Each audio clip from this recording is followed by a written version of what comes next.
Oke, kembali lagi di Poker 3D, podcastnya anak Raja Wali. Bersama Dani, Daryl dan Deo. Nah, Deo ini kan baru belakangan ini baru di-announce lah ya. Dan selamat bergabung Deo. Ya. selamat bergabung Raja Di Wali. Raja Wali dan juga di Terima kasih. podcast ini. Yo. Semoga dapat terbang tinggi, membantu Raja Wali terbang tinggi ya. Amin. Pakai. Jadi di podcast kali ini kita pengen ngomongin apa aja nih, Wo? Ada beberapa sih. Kita akan bahas persiapan timnas di SEA Games, buat SEA Games. Terus kansnya mereka di SEA Games gimana? Terus ada regulasi IBL, sama hilangnya 3 tim di IBL itu gimana sih? Gitu. Dampaknya ya. Oke, yang pertama persiapannya gimana nih kira-kira timnas SEA Games kita kan dilatih sama Coach Dev ya? Iya. Sama Coach Iya. Dev. Kemarin juga ada tryout kan ke mana namanya? Australia. ya. Iya. Kira-kira gimana perkembangannya? Kalau dari squad ya, lokal, Deep nggak? all lokal, dibilangnya deep sudah pasti enggak, karena Indonesia terbilang small, Ya, betul. jadi undersize. Undersize, banyak yang Sama undersize. mungkin sama lokal Thailand aja kayaknya kalah. Size-nya kalah ya. Size sih. Apalagi juga Vincent, Iya, Vincent nggak main. Vincent, terus Pandu cedera katanya. Iya. Pandu cedera.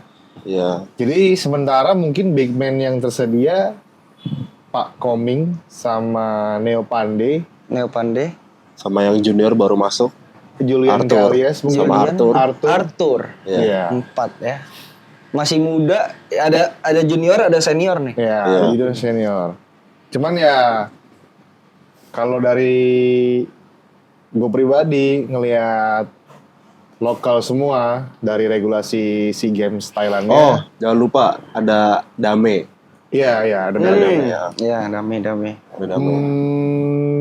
Bisa bersaing, cuman ya kalah size saja. Nah, biasanya kan Coach Dev tuh punya amunisi tersendiri lah. Mungkin dia ajak bermain cepet atau main akurasi 3 point, itu kan harusnya bisa diatasi gitu. Tinggal aplikasi nanti di Lapangannya gimana gitu. Gitu sih. Menarik sih sebenarnya. Dengan komposisi pemain yang nggak terlalu besar, mungkin yang harus lebih lebih bisa bermain secara tim lah ya. Iya. Banyak passing. Nah, passing. Pastinya shooting sih harus gacor sih. Nah, tapi gue kemarin bukan denger sih, lihat di media sosial tuh Filipina tuh udah ngerilis Rosternya. roster. Ya, betul. Itu katanya ada 2 pemain naturalisasi. Ya. Jadi gue nggak tahu nih, mungkin ada perubahan regulasi dari tuan rumah Thailandnya atau gimana. Cuman iya, kalau misalkan mereka bisa pakai naturalisasi, harusnya Indo Indonesia juga bisa. iya. Cuman nggak tahu ya dari Coach Dev-nya bakal mau apa enggak nih masukin naturalisasi, karena kan mengingat mereka udah persiapan mungkin udah jalan sebulan 2 bulan. 2 bulan lah ya. Masuk orang baru kan perlu adaptasi lagi kan gitu. Betul banget kok. Cuman ya kita tunggu aja lah di media sosial, kan biasanya tuh muncul tuh apa Regulasinya regulasinya lagi gitu. Nah, kemarin tuh mereka kan sempet tryout tuh ke mana namanya? Ke Australia. Australia. Gimana tuh hasilnya kira-kira? Kemarin ada perkembangan nggak? Menurut gua sih pas dia lawan tim yang agak junior, mereka bisa bisa compete. Tapi kalau ketemu yang udah senior terus selektif sama selevel, kalah size. Kalah size ya. Iya. 4 kali kalah, 2 kali menang mereka. Oh, kemarin di sana 4 kali kalah, Iya. 2 kali menang. Oke.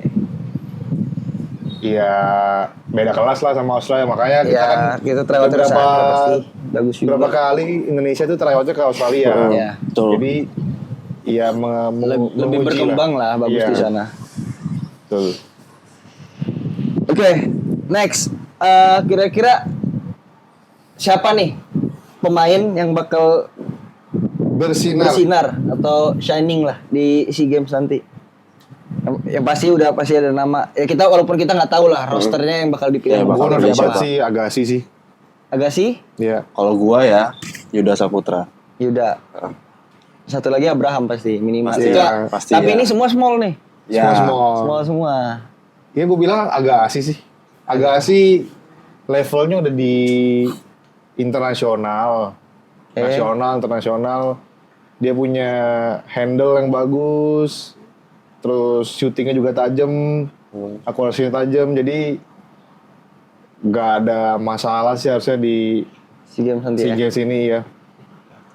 Terbukti dia pun udah pernah dapat emas gitu. Ya. Jadi ya hopefully Indonesia bisa bring back the gold. Amin. Oke. Yuda gimana Yuda? Mantep nih. Kalau Yuda sih menurut gua ya emang orangnya itu udah pantas buat main di luar negeri. Kalau menurut gua ya. Walaupun dia kecil ya. Walaupun dengan size Ya, tersebut dengan ya. size-nya, tapi dia benar-benar spesial gitu loh. Ya. Ya. Akurasinya bagus. Akurasinya bagus. Speed Terus ada. speednya ada. ya. Terus apalagi kan dia udah lama sama Coach Dev kan. Ya. Jadi ya, pasti ya. udah nyatu lah sama dia. Betul. Oke. Menarik. Ya kalau Abraham sih nggak usah diraguin lagi lah ya. Ya, Pak Abraham. Itu emang ya robot itu. Robot ya. Dia emang apa ya?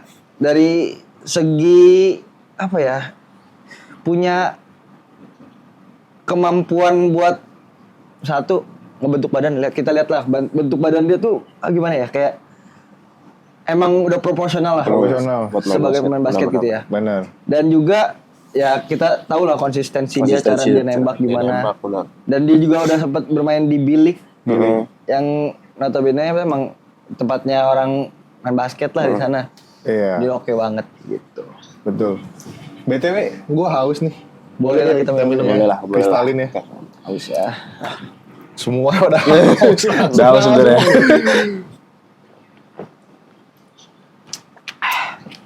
Ringan bikin nyaman. Ringan bikin nyaman. Kristalin. Mantap. Mantap. Terus Nah, nextnya buat kalau regulasi di IBL nih, gimana kok kira-kira? 3 asing di lapangan. 3 asing di lapangan. Ya, tahun lalu kan 3 asing. oke 3 asing. 2 di lapangan. 2 di lapangan tapi pakai 1 heritage. Iya. Sebenarnya ada heritage yang kalau misalnya beberapa tim mungkin yang ada heritage memiliki advantage lah. Iya. Tapi kalau tim yang nggak punya heritage itu yang berat sebenarnya. Tapi untuk tahun ini semua dipukul rata. Mau heritage itu udah dianggap asing jatuhnya. Betul. Jadi udah nggak bisa tuh Curi-curi. curi-curi lagi benar. Dan peraturannya udah jelas kalau misalnya Heritage dia dianggap asing. heritage dianggap asing dan cuman ada 1 pemain yang di atas 200 meter. Betul. Iya, betul. Ya. Ya, kalau gue pribadi sebenarnya nggak kaget sih, karena dari season lalu sebenarnya udah menggambarkan 3 asing itu ada di lapangan, karena ada 9 tim yang mempunyai heritage. Jadi ya Raja Wali udah bertemu 9 tim yang mempunyai heritage, bahkan ya mereka punya 1 import yang emang lebih dari 2 meter, heritage-nya pun lebih dari 2 meter, yaitu Dewa United. Jadi ya ya udah bukan hal yang baru, cuman ya permasalahannya, bukan permasalahan, hal yang barunya ya mungkin kalau memang 3 di lapangan berarti kan nggak ada cadangan tuh, misalkan pelatih nggak pakai jadi pakai cadangan startingnya 3 asing. startingnya 3 asing. Benar. Itu gimana pelatih untuk ngeramunya Rotasi. lah, apakah mau start dari 1 asing dulu atau 2 asing dulu atau bahkan 3-3-nya, itu doang sih mungkin yang baru gitu. Ya. Soalnya kan ya kayak main catur aja, mungkin pelatih ini pakai 3 asing langsung, pelatih ini pakai 1 asing dulu atau 2 asing dulu. Jadi ya menarik sih. Iya, Itu iya. hal yang barunya di situ sih. Karena kan kalau 3 asing semua kan pastinya cadangannya nggak ada. Cadangannya lokal doang. Betul. Betul. Baik lagi ke taktik pelatih lah ya. Iya, Ya. taktik pelatih. Itu Ya, menarik lah untuk ditunggu. tapi buat lokal gimana lokal kira-kira kok? Wah, ini lokalnya kan maksudnya dengan adanya 3 asing di lapangan nih berarti lokal kan 2 doang di lapangan doang nih. di lapangan, Makin susah nih sebenarnya lokal buat bersaing. Maksudnya kayak ya emang harus memperebutkan spot inilah Iya. sebenarnya. Ya sebenarnya kalau untuk memperebutkan ke-12 nama itu sama aja kayak season lalu ya. Sama aja sebenarnya. Cuman untuk masuk ke 5 orang ya memang iya. Kalau pelatihnya memang pakai 3 terus nih. Fight terus nih untuk jadi 2 orang ini gitu. Cuman ya pastinya kan dari latihan pun kita juga udah apa ya, sama-sama compete. Pelatih juga udah lihat mana yang berkembang, mana yang dibutuhkan gitu.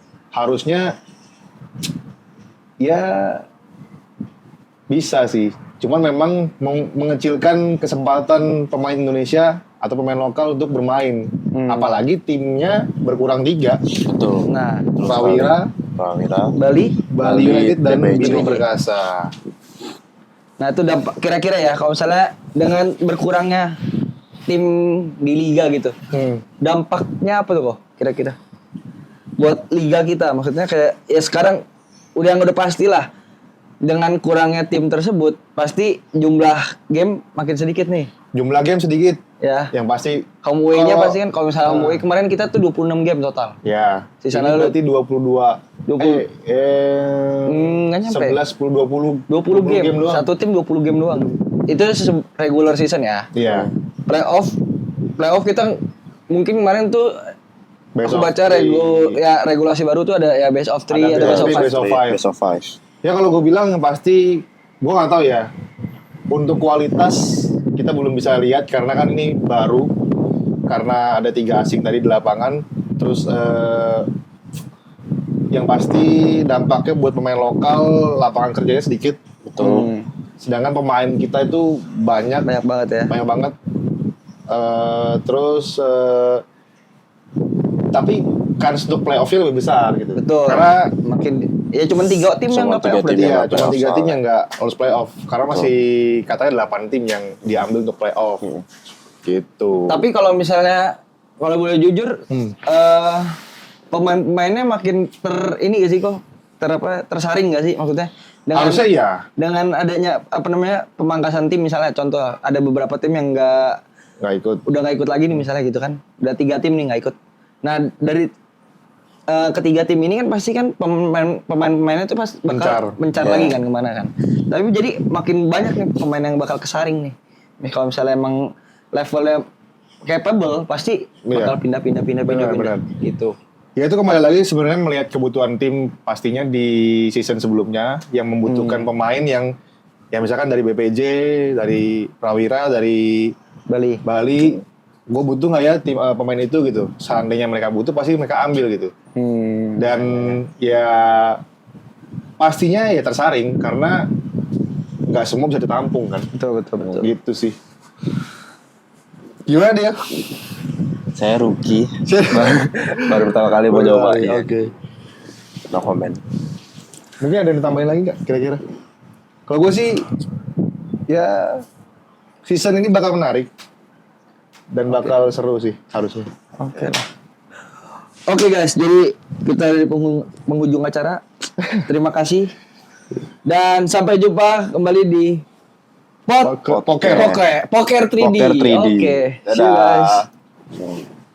Jangan lupa like, komen dan subscribe. Subscribe guys. Dadah.